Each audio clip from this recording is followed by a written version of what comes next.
Hey everyone, and welcome back. Today, we're jumping right into a brand new explainer covering something that is literally the backbone of modern business. But honestly, it's so often misunderstood. I'm talking about information management projects. If you've ever found yourself wondering how on earth companies take these massive, totally chaotic mountains of raw data and somehow turn them into crystal clear, actionable business intelligence, well, you're in the exact right place. We're going to completely demystify that whole journey today. Okay, let's dive into this by shattering a super common misconception right out of the gate. These projects are not merely IT work. So often when people hear the phrase data project, they instantly picture a bunch of folks sitting in a dark, freezing cold server room typing away. But actually, they represent a highly strategic intersection. We're talking about blending business strategy, data architecture, process optimization, and maybe most importantly, people management. So here's our roadmap for today's explainer. First, we'll look at why this goes beyond just IT work. Second, we'll see its impact in the real world. Third, we're breaking down the project lifecycle. And finally, we'll meet the project dream team. All right, let's kick things off with Section 1, Beyond Just IT Work.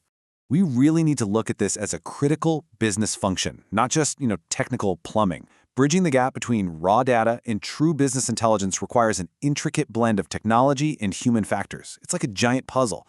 If you want to pull off a successful data project, you absolutely have to understand human psychology, team dynamics, and daily workflows, just as much as you understand database structures.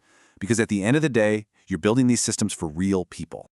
To put a finer point on it, successful projects always balance 5 key components: business objectives, data architecture, process design, people management, and technology. Notice how technology is just one piece of the whole shebang? It's all about the perfect blend. You align the business goals, design the right data structure, optimize how the work actually gets done, guide the people through the transition, and then, and really only then, do you bring in the tech to support it all. Moving right along to Section 2, Impact in the Real World. Let's take all this high-level theory and ground it in reality. And this brilliantly illustrates the power of these projects in a retail setting. Picture a company with a dozen different storefronts. By gathering data from all their disconnected systems, they can spin up one unified dashboard, a single source of truth. Suddenly, leadership can see daily sales, product returns, and real-time stock levels across every single location all at once. That's the real magic of organized information. But the stakes can get way, way higher.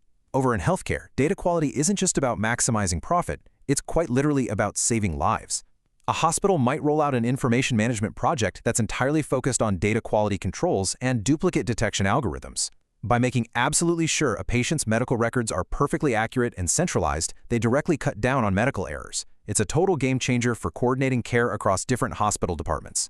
And it's not just corporate or medical either. Even in academia, the applications are huge. Take a university department trying to track student outcomes.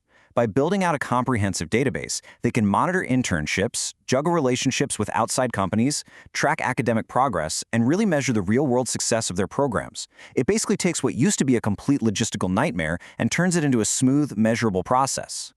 All right, let's jump into Section 3, the project lifecycle. Think of this as the blueprint. You can't build the roof of a house without laying the foundation first, right? Well, you need a structured path to manage data too. This squiggly, meandering line perfectly captures that journey of bringing order out of absolute chaos. Having this structured lifecycle is what lets you plan your activities, allocate your resources, and actually measure your progress. And here's the kicker. Moving safely between all these twists and turns requires formal stakeholder approvals, which ensures the project never strays from its original business purpose. Let's move to and see how this builds across 5 distinct phases. First up, initiation. That's where you define the business case and, crucially, secure the funding.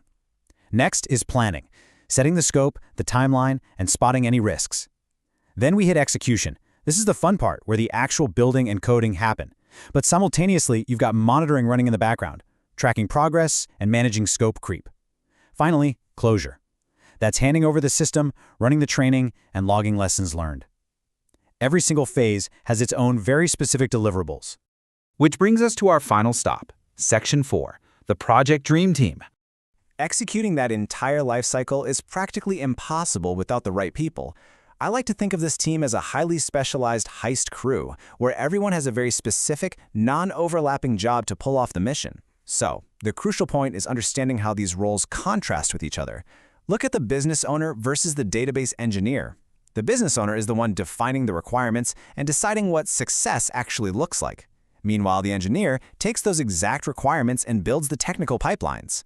Neither can succeed without the other, but their day-to-day focus, completely different. Let's run through the key players on this crew, starting with the sponsor. The sponsor is basically the visionary holding the purse strings. They provide the funding, they step in to smash through any high-level organizational barriers, and they make sure whatever is being built aligns perfectly with the company's long-term strategy. Basically, they clear the path so the rest of the team can run full speed ahead. Next up is the project manager. If the sponsor is the visionary, the PM is the ultimate coordinator. They're the ones responsible for making sure that blueprint we looked at earlier is actually, followed. They manage the timeline, keep an iron grip on the budget, coordinate all the different team members, and keep those status updates flowing back to the stakeholders. Then we have the systems analyst. Honestly, I think of this role as the vital translator. They sit right in the middle of everything, gathering requirements from the business folks and analyzing how things currently work. Then, and this is the hard part, they translate those business needs into highly detailed technical specs that the IT team can actually understand and use to build the solution. Which brings us to the data engineer. This is your builder. Taking those precise blueprints provided by the analyst, the engineer actually constructs the digital architecture. They build out the databases, they write the code for the ETL pipelines, that's extract, transform, and load, by the way. And they relentlessly optimize the system so everything runs crazy fast and efficiently. And rounding out the crew, we have security and compliance. This is the crucial guardian of the entire operation. Because look, as all this data gets consolidated, it becomes incredibly valuable, which obviously makes it a huge target. This role ensures total data protection, implements strict security controls, manages exactly who gets access to what, and verifies that the whole operation complies with all those heavy government and industry regulations. Well, that brings us to the end of our breakdown. But before we wrap up, I want to leave you with a question to chew on. Take a hard look at your own organization right now. How are you wrangling your data? Is it still just being tossed over the fence and treated as an isolated IT task? Or is it being architected with a structured, cross-functional lifecycle, treating information as the ultimate strategic business asset? Honestly, the survival of modern businesses is going to hinge on the answer to that exact question. Thanks so much for joining me on this explainer, and I'll catch you in the next one.